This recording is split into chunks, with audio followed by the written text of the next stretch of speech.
creeping from the tips of my toes to my heart. I kept my eyes closed, feigning sleep.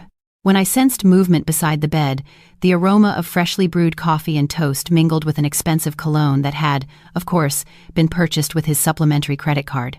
"Sweetheart, wake up. Happy birthday," that deep voice whispered in my ear, followed by a wet kiss on my cheek. I opened my eyes slowly, controlling my facial muscles to form the sweetest smile I could manage. Across from me, Michael Thompson was grinning from ear to ear. He was handsome. I had to admit it was the face that had made me fall head over heels 3 years ago. The face that had blinded me enough to hand over half my sanity and full access to my personal accounts. "Thank you, my love," I replied softly. As I shifted to sit up against the headboard, Michael placed a breakfast tray on my lap. On it, a single red rose, the height of cliché. "I've arranged everything for tonight's party. The event planner says the decor will be perfect. You just need to relax and get ready to be the queen of the night, Isabella." "You're the best husband in the world," I praised. The sentence left a bitter taste on the tip of my tongue. As Michael turned to grab his phone from the nightstand, the screen lit up. The phone was face up for only a fraction of a second, but my trained eyes caught the notification clearly. Sender. Babe. Message. "Don't forget to take your pill, sweetie. Our baby and I are waiting for tonight's surprise. Love you." My heart didn't race. Not anymore. That phase had passed 3 months ago when I smelled another woman's perfume on his suit and first hired a private investigator. The phase of crying in the bathroom was over. The phase of denial was buried.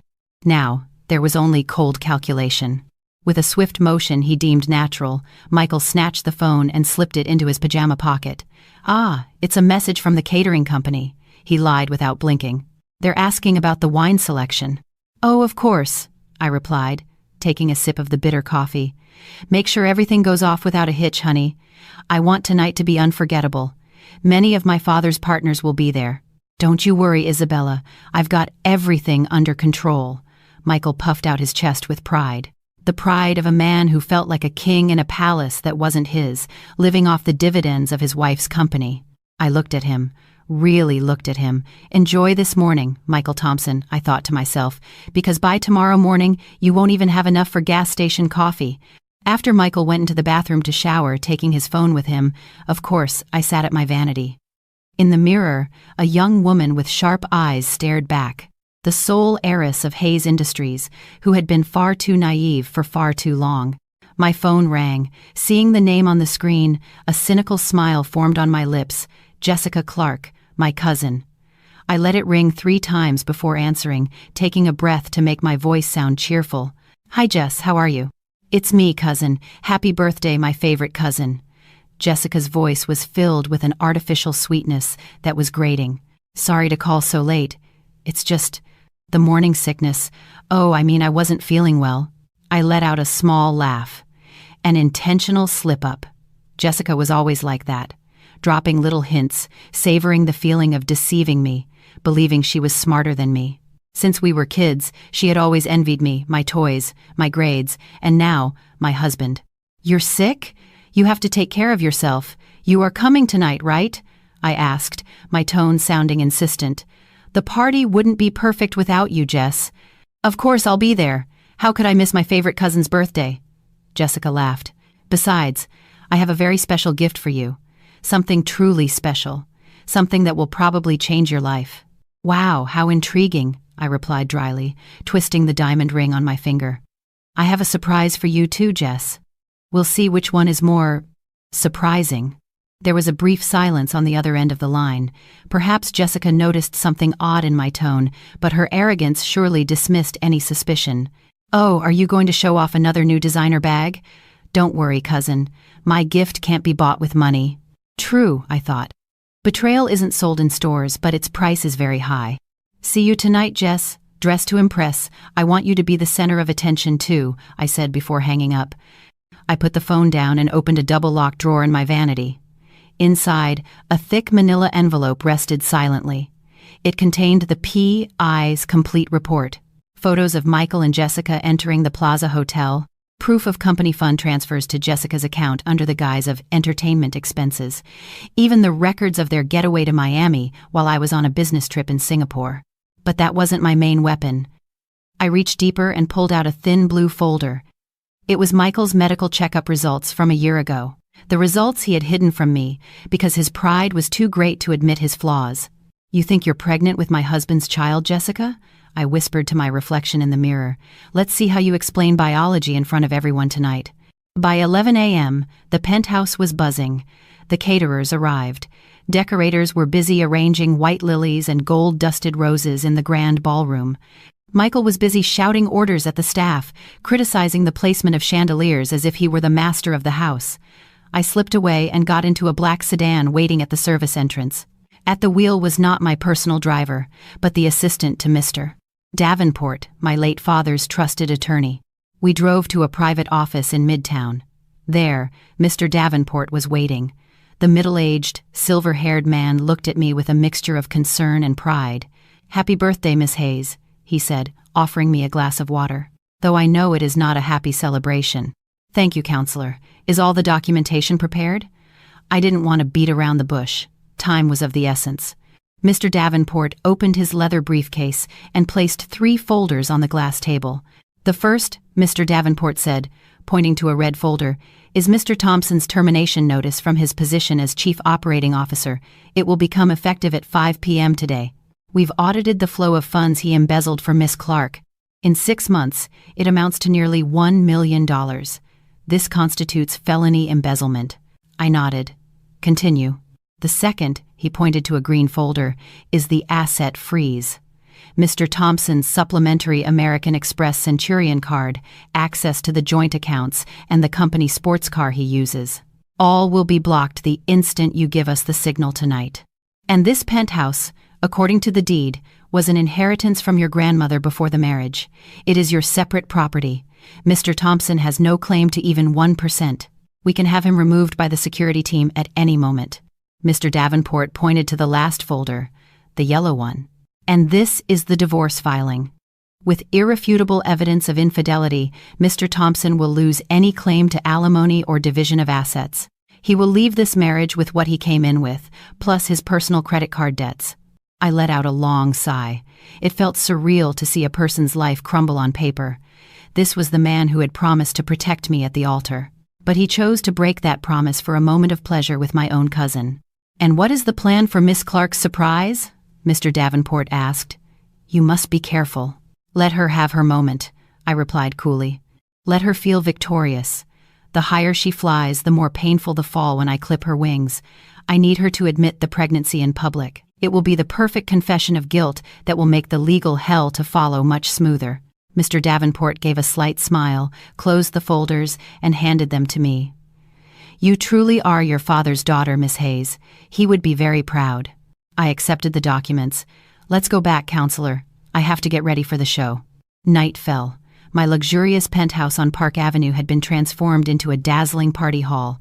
Crystal chandeliers cast a golden glow that reflected off the clinking champagne flutes. I stood at the top of the curved staircase in an elegant midnight blue silk gown that contrasted with my pale skin. Around my neck hung my mother's diamond necklace, her legacy. I didn't look like a betrayed wife. I looked like I owned the world. Down below, Michael was in the middle of a group of guests. He wore a black tuxedo from an Italian designer whose bill had arrived at my office last month. He held a glass of wine and laughed loudly, occasionally patting my business partners on the back as if he were their equal. "Isabella, my dear, happy birthday," my aunt exclaimed. Michael turned as I began my descent.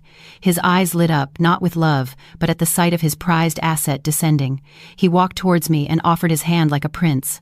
"Here comes my angel," he said, loud enough for people to hear. I took his cold, clammy hand. "Everyone is congratulating me," Michael whispered as he guided me through the crowd. "They say the party is magnificent. You're so lucky to have a husband with such good taste, huh?" "Very lucky, yes," I answered with a smile that didn't reach my eyes. "You truly are a man full of surprises, Michael." We moved around, greeting guests.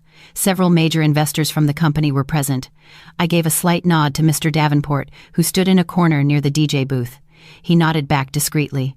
His laptop was already connected to the main projector, which was currently showing a slideshow of my childhood photos. "Where's your cousin?" Michael asked, feigning indifference, his eyes scanning the room anxiously. Stuck in traffic, I suppose. Why? Do you miss her?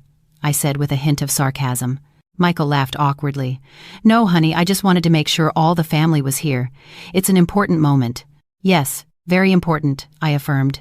Suddenly, there was a murmur near the entrance. Several guests turned. I followed their gazes and saw her. Jessica.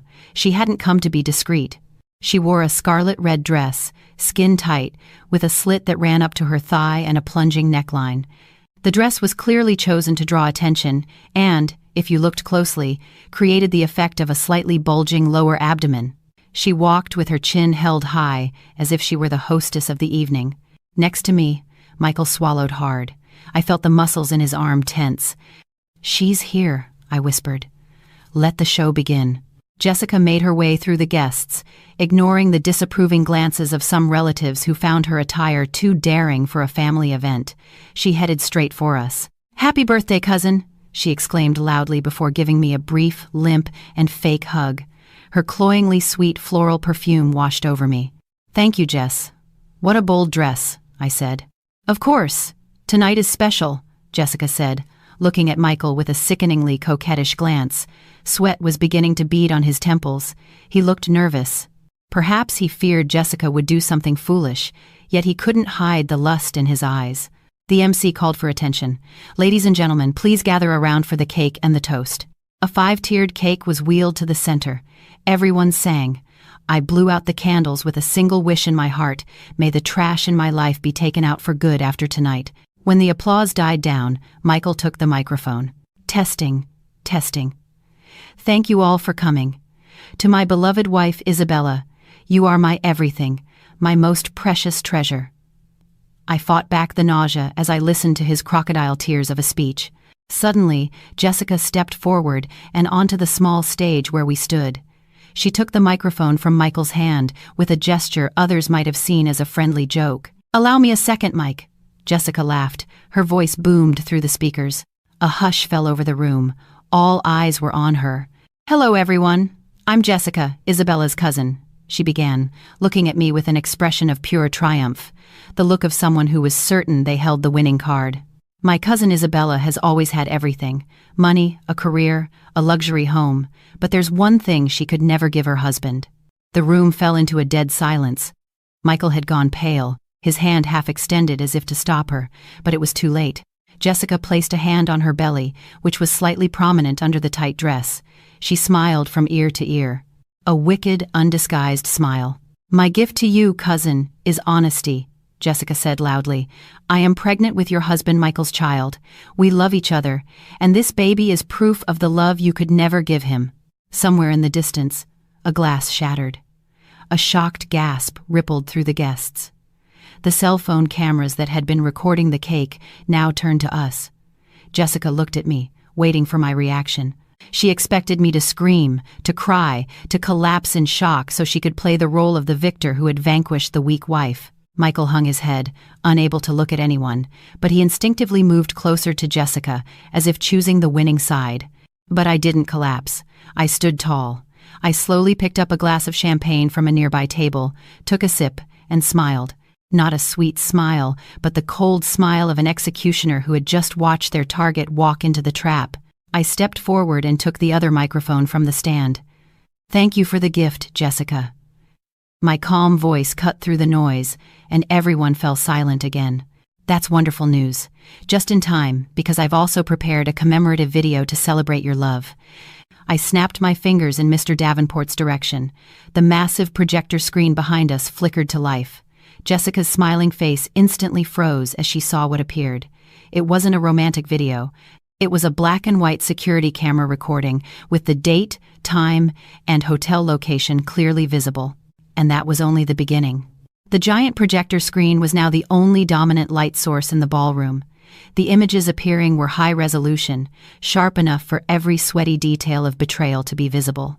The first video was from the security camera in the lobby of a 5-star hotel in downtown Manhattan from 3 months ago. On screen, Michael had his arm wrapped around Jessica's waist. They were both laughing conspiratorially as they waited for the elevator. Michael's hand occasionally stroked Jessica's hair, a gesture he used to do for me. Oh, isn't that the Mandarin Oriental? My voice broke the silence, my tone as casual as someone commentating on a documentary. The suite on the 53rd floor, $3,000 a night, paid for with the company card under meeting with out-of-town clients. Michael was paralyzed. His face, once pale, was now an ashen gray. His mouth was open, but no sound came out. He stared at the screen, as if hoping the image would disappear if he stared long enough. Jessica, on the other hand, reacted more defensively. She tried to cover her belly with her purse. Her eyes darted around, looking for an escape route, but the guests formed a dense circle, trapping them like a circus attraction. "Turn it off! Turn that off right now!" Michael finally shouted, his voice cracking. He lunged toward the operator's table in the corner of the room to stop the video, but two burly security guards whom I had hired especially for tonight immediately intercepted him. They didn't touch him roughly, they simply stood firm like a concrete wall, arms crossed, with a menacing look. "Get out of my way! I own this house. I'm Isabella Hayes's husband," Michael yelled hysterically, pointing at his chest. "Husband?" I let out a small laugh.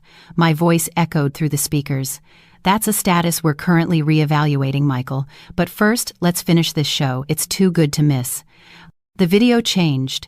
This time, it wasn't a security camera, but a hidden camera my PI had installed in Michael's car. The audio was crystal clear. "Mike, when are you going to divorce that uptight bitch? I'm tired of being the other woman." Jessica's whining voice was heard. "A little more patience, honey. Just wait until I can put the Miami property in your name. Isabella is a fool. She trusts me too much.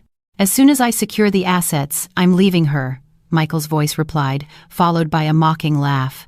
Michael's recorded laughter echoed through the silent party hall. The guests, mostly family and business partners, began to whisper. The whispers grew into a murmur of outrage. Their gazes towards Michael were no longer of false admiration, but of disgust. Jessica's parents, my aunt and uncle, looked like they were about to faint near the buffet table. My uncle clutched his chest, his face red with shame.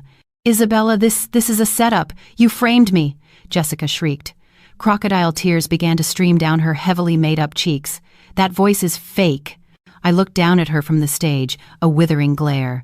"Technology has come a long way, Jessica, but purchase histories and digital bank records don't lie. Let's see the next gift." I gave another signal to Mr. Davenport. The projector screen flickered. Instead of salacious videos, charts of numbers and scans of bank documents appeared. This was the most painful part for the business partners present. Infidelity might be a moral scandal, but stealing money was an unforgivable professional one.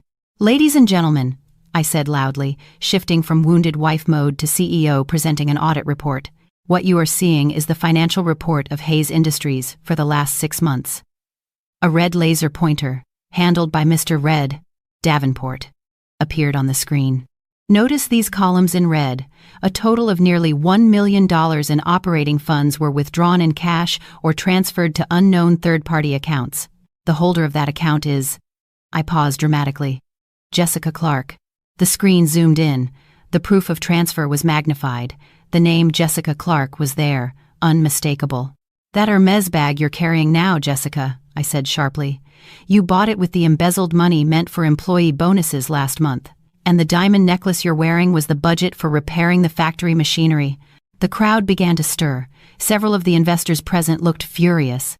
"Michael Thompson," shouted Mr. Anderson, one of my father's most important partners, "I trusted you with the resort project in Costa Rica, and you used that money to fund your affairs." Michael was trembling violently. He knew his reputation in the business world had just been shattered. He hadn't just been caught cheating, he'd been branded a crook. "Mr. Anderson, please, listen. This is a misunderstanding. Isabella is misreading the data." Michael tried to defend himself, his hands extended in a pleading gesture. "That data was audited by one of the Big Four, Michael," I cut in coolly. "Its reliability is 100%. You didn't just betray me as a wife, you betrayed the company my father built. You are a parasite." Jessica realized this attack was more serious than a simple family drama. She tried another tactic. She clutched her belly again and grimaced in pain. "Ah, my stomach. Michael, our baby. The stress. Isabella is trying to kill my baby." A pathetic performance. No one moved to help her. "Don't use that fetus as a shield, Jessica," I said coldly. "It's disgusting. You're standing perfectly fine in 5-inch heels." I slowly descended from the stage. My steps echoed on the marble floor. The crowd parted, leaving a path for me towards Michael and Jessica, who were trembling in the center of the room. "Did you think this party was to celebrate my birthday?" I asked, stopping 6 feet from them.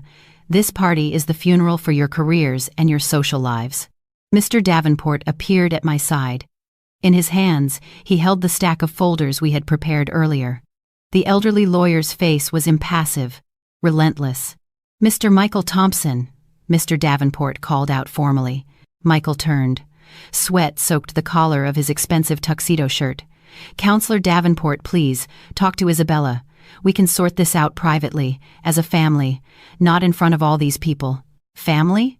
I laughed, a dry, empty sound. "You destroyed this family when you decided to sleep with your cousin. Now, Michael, take this." I snatched the red folder from Mr. Davenport's hands and threw it at Michael's chest. The papers flew out, scattering on the floor. "That is your immediate termination letter," I explained. "As of this moment, you are fired from your position as COO. All your access to the offices has been revoked. Your employee ID was deactivated 10 minutes ago. And since you committed felony embezzlement, there is no severance package." "No." Michael picked up a paper with trembling hands. His eyes read the official company form with the red terminated stamp. "No, you can't fire me like this. I contributed to this company's growth," he pleaded, his voice desperate. "Your only contribution was wasting the budget," I retorted. Then I took the yellow folder, the divorce filing. "And this." I slapped him lightly on the cheek with the folder before letting it drop into his hands. "This is the divorce petition, drafted by my best lawyers, with the video and financial audit as evidence. You will receive not a single dollar in the settlement. You will walk out of this marriage with nothing, just as you walked in when I picked you up 5 years ago." "Isabella." Michael tried to grab my hand. His eyes were filled with tears. "I'm sorry. I was crazy for a moment. Jessica seduced me. It was she who started it." Jessica gasped, staring at Michael with wide eyes. "What? You said you loved me, Mike. You said Isabella was a boring, cold woman. Why are you blaming me now?" "Shut up, you harpy," Michael screamed at Jessica. "Do you think I would have embezzled money if you weren't constantly demanding I buy you luxury things? This is all your fault." "Well, well," I applauded slowly. "How romantic. Look at this. The couple who professed eternal love are already tearing each other apart." I looked at Michael with profound disgust. "You're pathetic, Michael. You don't even have the courage to take responsibility for your own decisions." Fine, I'll sign the divorce papers," Michael yelled, sheer panic setting in. "But give me some time. I need a place to live. This house. Let me stay in the guest wing, at least until I find an apartment." "This house?" I arched an eyebrow. "Yes, I've been your husband for 5 years. I've taken care of this house too. I have rights," Michael insisted. It was his last stand. He knew that without this penthouse, he had nowhere to go. I signaled Mr. Davenport to give me the last document, the property deed. Michael. I shook my head as if speaking to a stubborn child. "This penthouse was an inheritance from my grandmother. She gave it to me before we were legally married. It's separate property. Your name is not on this deed. It never has been, and it never will be." I opened the folder and showed him the legal copy of the deed right in his face. "You were only ever a guest here. And, as the owner, I have every right to kick out a guest who doesn't know his place." I turned to the head of security, Mr. Diaz. "Yes, Miss Hayes." Mr. Diaz and 3 of his men stepped forward. Their boots made a sharp sound on the marble floor. "Help Mr. Thompson and Miss Clark pack their things," I ordered coldly. "Give them large black trash bags. Make sure they don't take any of my Louis Vuitton or Rimowa suitcases. They can only take the clothes they bought with their own money, which I imagine won't be much." I looked at Michael and Jessica. "You have 30 minutes. After 30 minutes, everything left behind will be incinerated in the courtyard." "Are you insane, Isabella?" Jessica shrieked. "I'm pregnant. You can't throw a pregnant woman out on the street in the middle of the night. Where is your conscience?" "My conscience died when you slept with my husband in my bed," I snapped back, silencing her. "And as for your pregnancy, that brings us to the final gift." My words made Michael and Jessica, who were about to be dragged away by the guards, stop and turn back to me. There was something in my tone that chilled their blood, a threat more terrifying than poverty, "There's more?" Michael asked in a low voice. He looked broken already, but I wasn't done. I wanted to shatter him down to the last atom. "Jessica said she was pregnant with your child, Michael, and you just believed her," I said, circling them slowly. "I am pregnant, Isabella. I have a bump." The pregnancy test was positive. Jessica defended herself, though her voice was weak. At least I'll be a father," Michael added, "something you, too busy with your work, could never give me." A pathetic counterattack. I laughed. "I have one more piece of paper, a paper you hid from me a year ago, Michael." I pulled a carefully folded sheet from the small clutch my assistant was holding. It bore the logo of a well-known urology clinic. "Remember when you had a full medical checkup last year? You said all the results were normal. You lied." I unfolded the paper and read it aloud for all the guests to hear. "Patient, Michael Thompson. Diagnosis, azoospermia, due to complications from a past infection. Medical conclusion, permanent sterility. Probability of natural conception, 0%. Silence. This silence was different, a silence heavy with pure shock. Michael turned into a statue. His face, once ashen, was now paper white. He looked at the paper in my hand, and then his eyes moved slowly, so very slowly, to Jessica's belly. "What?" Michael whispered. Jessica took a step back. The color had completely drained from her face. She looked like a deer caught in the headlights of a truck. Her most fundamental lie had just been exposed. That has to be wrong," Jessica stammered, cold sweat running down her neck. "Doctors make mistakes. I'm pregnant with your child, Mike, I swear." "Michael Thompson is sterile, Jessica," I stated firmly, cutting off her ramblings. "Medically, it is impossible for him to have gotten you pregnant. Impossible." I locked eyes with Jessica and delivered the final question. "So the question is, if it's not my husband's, whose baby are you actually carrying?" A thunderous murmur swept through the guests. "Oh my God, it's someone else's child," someone exclaimed. A few derisive laughs could be heard from the corners. Michael turned to Jessica. His body was shaking, this time not from fear, but from an explosive rage. He had been betrayed on top of his betrayal. He had given up his wealthy wife for a woman who had utterly deceived him. "You lied to me?" Michael hissed, his voice chilling. He grabbed her roughly by the shoulders. "Answer me! Whose child is it?" "Let go! You're hurting me!" Jessica cried, trying to wriggle free. "It's yours. Isabella is trying to turn us against each other." "I have the original documents in my safe. I can show them to you if you'd like, Michael," I added, pouring fuel on the fire. "You've been played for a fool. You threw away a diamond for a pebble that wasn't even yours." "You lying bitch!" Michael roared, raising his hand to slap Jessica. "Enough!" Mr. Diaz and the security team instantly subdued Michael, pinning his arms behind his back before he could commit assault. I didn't need the police showing up for a domestic violence case. I wanted this night to end cleanly. "Get him out of here," was my final order. My voice sounded bored. I was tired of playing with my prey. "They have 20 minutes left to pack. After that, they hit the street with nothing but the clothes on their backs." Michael continued to struggle, cursing Jessica with unrepeatable profanities. Jessica was crying hysterically, not from remorse, but from humiliation and fear.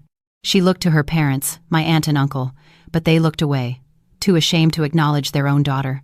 Mr. Diaz and his team dragged the broken couple out of the ballroom and up the stairs to stuff their belongings into black trash bags.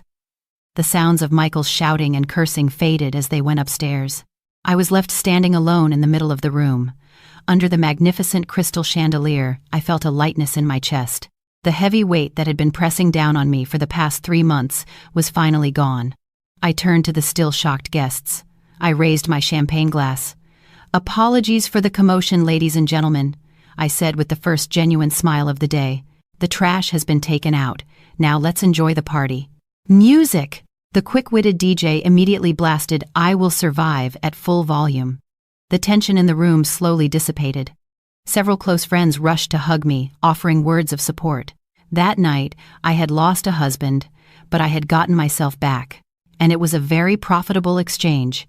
At 2 a.m., the heavy wrought iron gates of my building closed with a definitive clang, sealing the past inside. Outside, on the sidewalk, stood Michael and Jessica, like 2 vagrants cast out of paradise. At their feet were 4 large black plastic trash bags. Inside was whatever clothing they had managed to hastily stuff in the panicked 30 minutes I'd given them. No Rimowa suitcases, no golf bags, no jewelry boxes. The night sky was on my side. A fine drizzle began to fall, soaking Jessica's garish red dress and Michael's wrinkled tuxedo shirt. "Call an Uber, Mike, hurry! I'm cold!" Jessica yelled, hugging herself. A remnant of her arrogance still lingered in her voice, as if Michael were still the COO who could get anything with a snap of his fingers. With trembling hands, Michael fumbled in his pants pockets and pulled out his phone. The screen was slightly cracked from being dropped when the guards dragged him. He opened the Uber app. "Shit!" Michael exclaimed, kicking one of the trash bags. "The credit card linked to the app has been canceled. Isabella really did block everything." "Use cash. You must have cash in your wallet," Jessica urged. Michael opened his leather wallet. It was empty. He had grown accustomed to a cashless life. From coffee to gas, everything depended on the supplementary black card from my account. There was only a single $50 bill he kept tucked behind a business card. $50. Michael stared at the bill, his eyes vacant. "This is only enough for a regular taxi to some roach motel, not a hotel." "I'm not sleeping in a roach motel. I'm pregnant, Mike." Jessica began to cry, her tears and running mascara smearing her face. "Shut up." Michael spun around, his eyes blazing. "Don't you dare mention that pregnancy. Because of your pregnancy and your big mouth, I've lost everything. The penthouse, the car, the job, the respect. Everything is gone in one night." "You slept with me. You said you loved me." Jessica shot back, not to be outdone.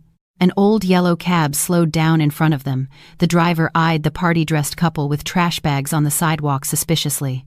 "Take us to the nearest, cheapest lodging you know, please," Michael said, opening the taxi door. He shoved the trash bags roughly into the back seat. They ended up in a small motel on the outskirts of Queens, the kind usually rented by the hour. The room smelled of stale cigarette smoke and dampness. The bedsheet was a dingy color with suspicious stains. There was no air conditioning, only a wall fan that squeaked with every rotation. Jessica sat on the edge of the bed, trying not to touch anything, still wearing her high heels. "This is a nightmare, Mike. Call Isabella. Apologize to her. Tell her we were crazy for a moment. I'm sure she'll soften up. She was crazy about you." Michael laughed cynically. He sat on the floor, leaning against the peeling wall, and stared at the cracked ceiling. "Didn't you see her eyes? Those weren't the eyes of the old Isabella. Those were the eyes of a killer. She's been planning this for months." "It's over, Jessica." The sound of a police siren wailed faintly in the distance. For the first time in his comfortable life, Michael felt a pure, unadulterated fear for tomorrow. He was no longer Michael Thompson, the young executive. He was an unemployed, indebted man and the subject of a scandal that would follow him for the rest of his life. The sliver of sunlight that crept through a gap in the grimy curtain hurt his eyes. Michael woke up with an aching back and a stomach churning with hunger. He turned his head. Jessica was asleep, curled up, still in her wrinkled party dress, snoring lightly. The memory of the previous night hit him like a truck. The medical fact: azospermia, permanent sterility. Michael got up and grabbed a lukewarm bottle of water left on the table. He drank greedily. Then he looked at Jessica with a growing hatred. If he was sterile, then this child was a bastard. And if this child was a bastard, then his sacrifice of leaving Isabella was the single greatest act of stupidity in human history. "Wake up," Michael kicked Jessica's leg. Jessica groaned and opened her eyes. "What time is it? I'm hungry. Mike, order some food." "There's no money to order good food," Michael shouted. "Sell your diamond earrings." Jessica instinctively covered her ears. "They were my birthday gift last year." "Either you sell them or we starve," Michael said, grabbing Jessica's wrist. "And with that money, we're going to do one more thing, a DNA test." Jessica's face instantly paled. "What? Mike? You still believe Isabella? She forged your medical reports to make us fight. It's an old trick." "Then prove it." Michael brought his face close to Jessica's, his breath smelling of last night's stale alcohol. "Today we're going to a clinic. You're getting a NIPT test, non-invasive prenatal testing. It can check the fetus's DNA from the mother's blood. If we pay for the rush service, we'll have the results quickly." "That's not necessary. It's a waste of money." Jessica tried to back away towards the bathroom. "Whatever is left over from your earrings will be enough. I need to know, Jessica." Michael's voice dropped to a dangerous growl. "Because if it's not my child, I will make your life a living hell worse than my own." That afternoon, after a long argument involving shouting and thrown objects, they finally went to a pawn shop in a nearby market. Jessica's diamond earrings were sold for a fraction of their purchase price, with the owner claiming he couldn't verify them without a certificate. The money was enough for a week's worth of food and to pay the rush fee for the DNA test at a small private clinic. At the clinic, as the nurse drew Jessica's blood, she was trembling violently. Michael sat in a corner of the room, watching with his arms crossed. His eyes never left the syringe for a second. He no longer held Jessica's hand. He acted like a jailer watching a prisoner. "The results will be emailed to you within 3 business days," the receptionist said. 3 days, Michael muttered as they left the clinic. 3 days for your fate to be decided. They walked back to the motel under the scorching sun. Sweat soaked their backs. People on the street stared strangely at the disheveled, party-dressed couple. Michael felt as small as an ant. Before, he wouldn't have even deigned to walk on these dusty sidewalks. Now, this was his world. While Michael and Jessica battled the street dust, I was sitting in my ergonomic chair on the 40th floor of the Hayes Tower. The air conditioning hummed quietly. The scent from a lavender diffuser soothed my nerves. The morning had started with a cleanup. "Counselor Davenport, what's the situation with Michael's team?" I asked, swiveling my chair to look at the Manhattan skyline through the massive picture window. Mr. Davenport stood on the other side of my desk with a satisfied smile. "All sorted, Miss Hayes. The secretary who often covered for Michael's fake meetings has received a formal warning and been transferred to the logistics warehouse in New Jersey. The 2 department heads who helped process Michael's fake entertainment expense receipts were terminated this morning." "Good," I said curtly. "I want a clean work environment. No more parasites." "Ah, and Miss Hayes," he continued, "the rumors about last night's party spread through the business elite chat groups, but thankfully, our PR team acted swiftly. The narrative that has been spread is, Hayes Industries CEO severely punishes internal corruption committed by her own husband. The company's stock, in fact, has risen 2% this morning. Investors like your decisiveness." I allowed myself a small smile. Profitable revenge. Michael had tried to humiliate me, but instead, he had provided a stage for me to prove my strength as a sole leader. And the penthouse? A professional cleaning crew is at work. Michael's remaining belongings, his collection of car magazines, his gym equipment, his old clothes have all been collected and will be donated to charity. The bedroom mattress has been replaced with a new one, as you requested. I nodded. I had no intention of sleeping on a mattress where a traitor had slept. "There is one more thing." Mr. Davenport handed me a tablet. "It's a report from the private investigator, photos of Mr. Thompson and Miss Clark's current state this morning." I looked at the clandestinely taken photos. Michael looked desolate, sitting in a humble diner, eating a cheap daily special with a lost look in his eyes. Jessica appeared to be arguing with the owner of a pawn shop. They looked pathetic, a far cry from the power couple image Michael had always wanted to project. "Pathetic," I murmured without compassion. "But it's not enough yet. Michael won't completely break until he knows the truth about that child." "They were just at a clinic," Mr. Davenport added. "It seems Mr. Thompson has forced Miss Clark to take a DNA test." "Excellent. Let them destroy each other psychologically. Keep them under surveillance, counselor. And if Michael tries to approach the company or the penthouse, ensure the security team handles him according to protocol." "Understood, Miss Hayes." After Mr. Davenport left, I leaned back in my chair. The room was quiet, but it was a peaceful quiet. I no longer had to worry if my husband was lying, no longer had to feel suspicious when he came home late. There was a soft knock on my office door. Mr. Evans from the marketing team, whom Michael had often overlooked as a rival, entered with some documents. "Excuse me, Miss Hayes, here is the strategy proposal for the next quarter you requested, and, well, I just wanted to say that all the employees support you. We're proud to have a leader like you." I looked at Mr. Evans and saw the sincerity in his eyes. "Thank you, Mr. Evans. Let's focus on the work. We have targets to hit." Life went on, and without a 180-pound burden named Michael Thompson, it felt much lighter. The 3 days in that seedy motel felt like 3 years to Michael. The money from the earrings was running out. They were eating instant noodles twice a day. Jessica constantly complained of nausea, but Michael didn't care. He just sat in a corner of the room, staring at his cracked phone screen, refreshing his email inbox every 10 minutes.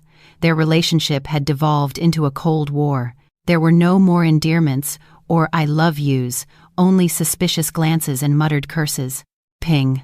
The sound of an email notification shattered the afternoon silence. Michael's heart stopped for a beat. Email subject, confidential, clinical test results. Jessica, who had been combing her tangled hair, froze. She watched as Michael's expression shifted from tension to terror and then to an indescribable fury. Michael read the PDF report line by line. It was complicated medical jargon, but the conclusion was printed in bold on the final page. Paternity probability, 0%. Conclusion: the alleged father, Michael Thompson, is excluded as the biological father of the fetus. Michael felt his world collapse for a second time, but this time the collapse was directly on top of him. Isabella hadn't lied. The medical report was real. He was sterile. And Jessica? This woman was a world-class con artist. Michael stood up slowly. He didn't shout. His voice was very low and shaky, containing a murderous instinct. "It's not my son." Jessica dropped her comb. She backed away until she hit the old wardrobe. "Mike, listen to me. It can't be. It's not my son." Michael hurled the phone against the wall, right next to Jessica's head. The phone shattered like his last hope. Michael lunged and grabbed Jessica by the shoulders. "Who is it? Tell me the truth, or I swear I will kill you right here. Who is the father of this bastard?" Terrified by Michael's bloodshot eyes, Jessica broke down into hysterical sobs. It's Leo's." "Leo?" Michael laughed like a madman. "The bartender from the club? The one you said was a toxic ex-boyfriend? A bum with no future? I was drunk that one time. It was before we started getting serious. I didn't know this would happen." Jessica knelt at Michael's feet, pleading. "But I love you, Mike. Not Leo. We can start over. We can give this child up for adoption." "Adoption?" Michael kicked Jessica away. "You think I want to raise some bartender's kid after I've lost a company, a penthouse, and a multi-millionaire wife?" Michael grabbed his hair, screaming in frustration. "I gave up a queen for a whore. I'm an idiot. A complete idiot." He looked at Jessica with overflowing disgust. "We're done. Never show your face in my life again." Michael grabbed his jacket and stormed out of the motel room, slamming the door as hard as he could, leaving Jessica alone, sobbing on the dirty floor. Michael walked aimlessly down the sidewalk. His mind was a chaotic mess. He had no money, no destination. Suddenly, a crazy idea sprouted in his head, a delusion born of desperation. Isabella. Legally, Isabella was still his wife. The divorce wasn't final. Isabella had loved him once. She had forgiven him even when he forgot their wedding anniversary. Maybe if he knelt and begged her, if he told her he had been deceived by Jessica, Isabella would forgive him. Isabella was a good woman. Surely she still felt something for him. "I have to see Isabella," Michael told himself, his eyes gleaming with a vain hope. "She'll surely understand that I was just a victim here." The next morning, the lobby of the Hayes Tower was as bustling as ever. Employees swiped their access cards. Security had been tightened following special instructions from the 40th floor. At 10 a.m., a commotion broke out at the revolving doors of the main entrance. A man in wrinkled clothes, with disheveled hair and 4 days of stubble, was trying to force his way in. It was Michael. He looked like a madman. "Get out of my way, I have to see my wife." "I'm Michael Thompson, the COO. Michael yelled at the two security guards blocking his path. "I'm sorry, Mr. Thompson. Your access has been revoked. You are barred from entering the building," the head of security said firmly but politely. "To hell with access. Call Isabella." "Isabella!" Michael screamed towards the mezzanine, hoping she could hear him. People in the lobby stopped. Some pulled out their phones to record. The former prince of the office was now a pitiful spectacle. On the 40th floor, I watched everything on the security camera monitor at my desk. Mr. Davenport stood beside me. "Shall we call the police now, Miss Hayes?" Mr. Davenport asked. "One moment," I said. I pressed the intercom button that connected to the lobby's security speakers. A chime echoed through the lobby, followed by my clear, calm voice. "Michael Thompson." Michael stopped struggling when he heard my voice. He looked up at the security camera in the corner of the ceiling, his eyes filled with hope. Isabella, honey, please listen to me. I kicked Jessica out. She deceived me, Isabella. The baby isn't mine. I'm sterile, Isabella. I'm sterile, so I didn't betray our love with a bastard child. Michael's logic was completely twisted. He believed his sterility was a ticket to forgiveness. Do you think that's the point? I asked through the intercom. Do you think the problem was just the child? You betrayed me emotionally, financially, and mentally. You stole money from my company to support another woman. You discredited me behind my back. I was crazy, Isabella. Give me one more chance. I'll be a submissive husband. I'll do whatever you want. Don't abandon me, Isabella. I have no one. Michael knelt on the polished lobby floor and began to weep, a spectacle that stood in brutal contrast to his arrogance just 4 days prior. I watched the monitor screen without a shred of compassion. My love had already been exhausted, worn away by every lie he had built. Your chances ran out when you checked into that hotel, Michael, I finally responded. Mr. Diaz, proceed as per protocol. Understood, ma'am. In the lobby, Mr. Diaz gave a signal. 2 uniformed police officers entered through a side door. Mr. Michael Thompson, one of the officers said, you are under arrest for the embezzlement of $1 million from the funds of Hayes Industries and for disturbing the peace. Michael's eyes widened. What? The police? Isabella, you're going to send your own husband to jail? Ex-husband, I corrected, though only Mr. Davenport and I heard it in the room. Isabella, don't do this! Michael screamed as the officers led him away, his hands cuffed behind his back. He struggled, he cried, he begged, but no one cared.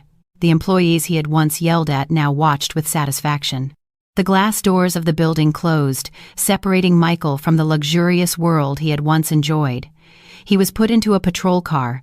I turned off the security camera monitor. The screen went dark. Is it over, Miss Hayes? Mr. Davenport asked quietly. No, I said, standing up and adjusting my blazer. This is just the end of one act. Now we enter the courtroom. Ensure our legal team leaves him not the slightest loophole to escape. I want him to rot in prison for as long as possible. And Jessica, with Michael's money gone, no family support, and carrying an irresponsible man's child, her own life will be punishment enough. She will have her own karma. I walked to the window and looked out at the bustling New York City streets. The police car carrying Michael away looked like a small, departing toy. Schedule a board meeting for this afternoon, Mr. Davenport, I ordered, shifting back into business mode. We need to discuss the company's expansion plans.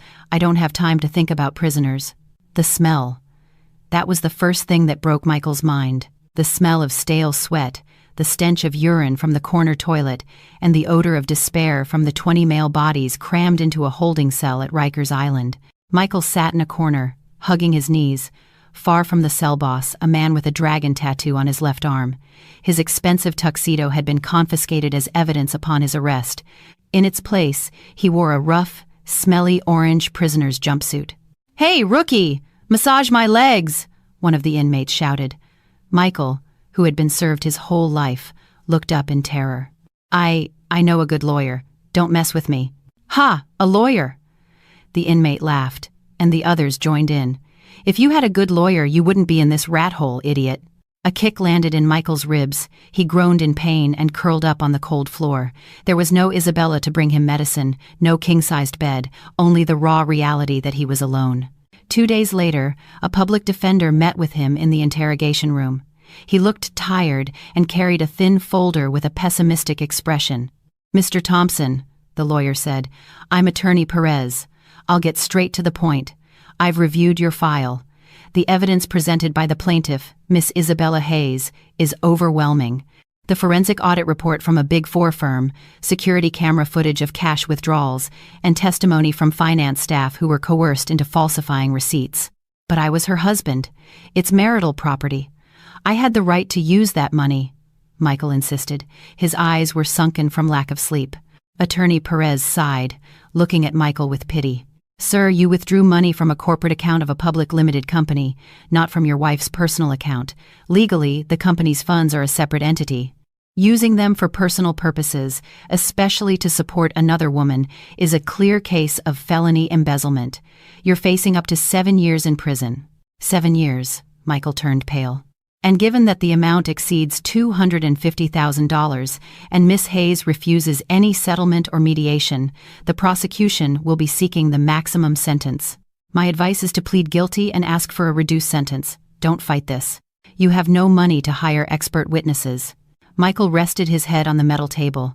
Tears fell. He imagined himself rotting here for the next 7 years. Meanwhile, on the outside, Isabella was probably laughing, enjoying life in her penthouse, maybe with another, more faithful man. The thought was more painful than the kick to his ribs. Regret came too late, not because he loved Isabella, but because he realized what a comfortable life he had squandered for a moment of lust. Across the city, Jessica was living her own hell. After being thrown out of the motel by Michael, she tried to go back to her parents' house. She stood in front of their suburban home, crying and begging to be let in, but her father came out, his face red with shame. "Get out!" her father yelled. "You have embarrassed the entire family. My business partners have canceled all their contracts after that video went viral. Do you know what they call me now? The father of the mistress. But I'm pregnant, Dad. I have no money. Ask the father of that child for it, not us." Her father slammed the door in her face and bolted it from the inside. Jessica had no choice but to find the fetus's biological father, Leo the bartender. She found him in a cramped room in a rundown apartment building in a sordid alley. When Jessica told him she was pregnant with his child, the tattooed man laughed out loud while smoking a cigarette. "My kid? You sure? You were sleeping with your rich cousin's husband. Why are you coming to me now?" "Oh, I see, because that guy turned out to be sterile and is now a beggar, right?" The rumors had spread quickly. "Leo, please, can we be a family?" Jessica tried to take his hand. Leo snatched it away. "Are you crazy? I'm a gig worker. I barely have enough to live on. You want me to take on more problems? Either you get an abortion or you figure it out yourself. Don't expect me to be responsible for a mistake you made for fun." The apartment door slammed shut in her face. Jessica became truly destitute. She sold what was left of her party dress for a pittance at a flea market to rent a windowless room in a humble neighborhood. Accustomed to $1,000 facials, she now had to wash dishes in a diner just to eat. Every night, she would stroke her growing belly, not with love, but with hatred. This child was the proof of her failure. The child that was supposed to be her ticket to wealth had become a shackle dragging her into the abyss of poverty. One afternoon, while taking out the diner's trash, she saw Isabella's luxury car drive past on the main avenue. She wanted to run, to chase it, to scream at her, to beg her, but she realized that with her disheveled appearance, her body smelling of fish, and her bulging belly, she wouldn't even be able to get through the dark tinted windows of that car. She could only stare at the dust left in its wake. The distance between them was no longer just social status. It was the distance between heaven and the bottom of hell. 3 months later, at the New York County Supreme Court, the courtroom was packed. Tabloid journalists jostled to cover the high-profile divorce and embezzlement case of the Hayes Industries CEO. The scandal was a feast for the media. I sat on the witness stand in an impeccable white blazer that radiated an aura of dignity and purity, my hair pulled back in a neat bun. Beside me, Mr. Davenport and the company's legal team sat calmly with mountains of evidence. In the defendant's box, Michael sat with his head bowed. He was gaunt, his hair shaved like a prisoner's, his face pale, his eyes sunken and surrounded by dark circles. He looked 10 years older. A flicker of pleading shone in his eyes when he saw me enter, but I looked at him as if he were a blank wall.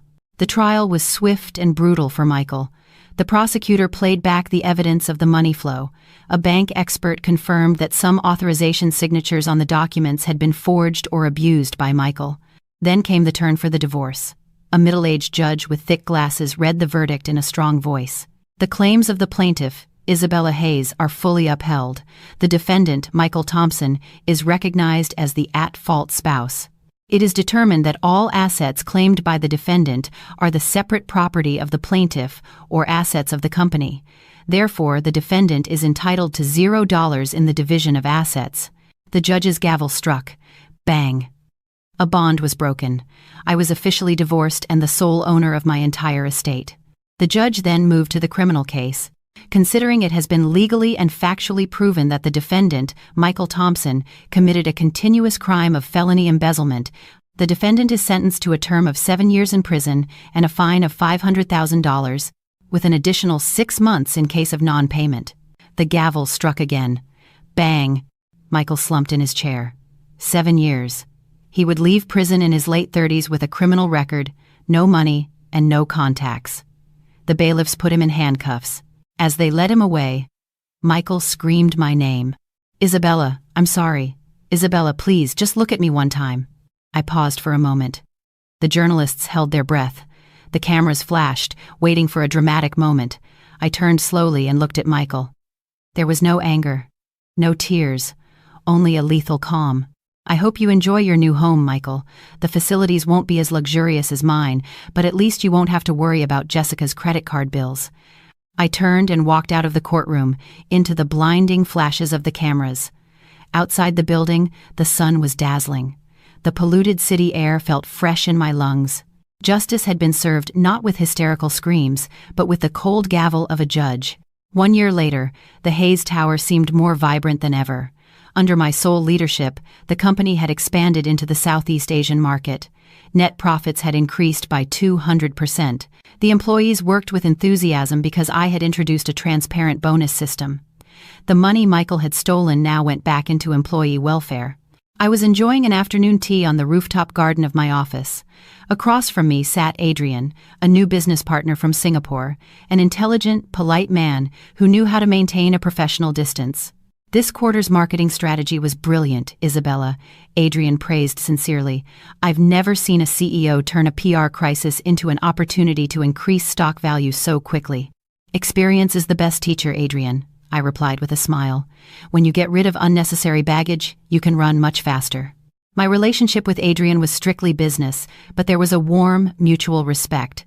I was in no hurry to find a new love. I was in love with myself, my freedom, and my leadership capabilities. My phone vibrated. It was a message from my personal assistant. "Sarah, Miss Hayes, there is a woman named Jessica in the lobby downstairs. She's carrying a baby and claims to be your cousin. She's begging for help to buy formula. Security is holding her. What should I do?" I read the message without expression. Jessica. A year ago, she had stood in her red dress, arrogant, trying to destroy me. Now, she was begging in my lobby. I typed a short reply. "Give her an envelope with $500 from the company's charitable donation fund and tell her to leave and never come back. If she insists, call social services." It wasn't cruel. It was firm. $500 was enough for a week's worth of formula, but not enough for her to live comfortably. She had to learn to take responsibility for her life, just as I had to learn to rise from her betrayal. "Any trouble?" Adrian asked, seeing me put my phone down. "Just a small matter from the past," I replied nonchalantly. "It's been handled." "Glad to hear it. By the way, there's a gala dinner at Marina Bay next week. Would you like to accompany me as my guest? It's purely for business, but the view is beautiful." I looked at Adrian, then at the blue sky over Manhattan.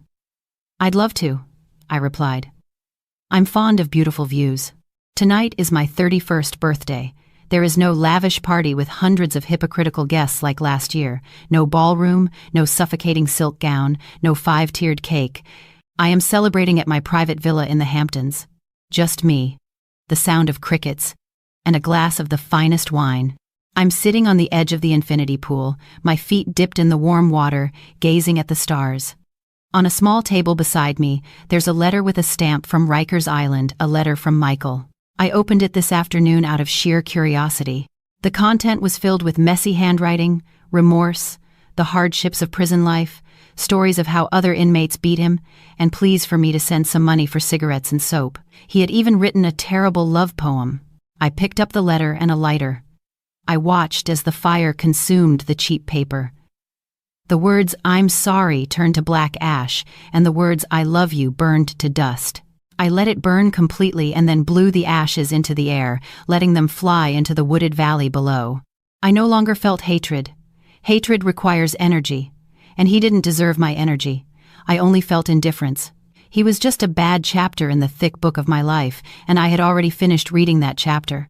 I took out my phone and opened the gallery. There were photos of my company team laughing at a workshop, photos from my trip to Switzerland last month, and the blueprints for the orphanage I was building in my mother's name. My life was full, complete. A year ago, my cousin came to my birthday with the intention of destroying me. She said her gift was pain, but she was wrong. The real gift was resurrection. Michael and Jessica tried to bury me, but they forgot I was a seed. I raised my glass to the full moon. "Happy birthday, Isabella," I whispered to myself. "You won." I drank the wine, feeling the sweetness and warmth spread through me. Tomorrow, I have a spa appointment at 9 a.m. and an online meeting at 11.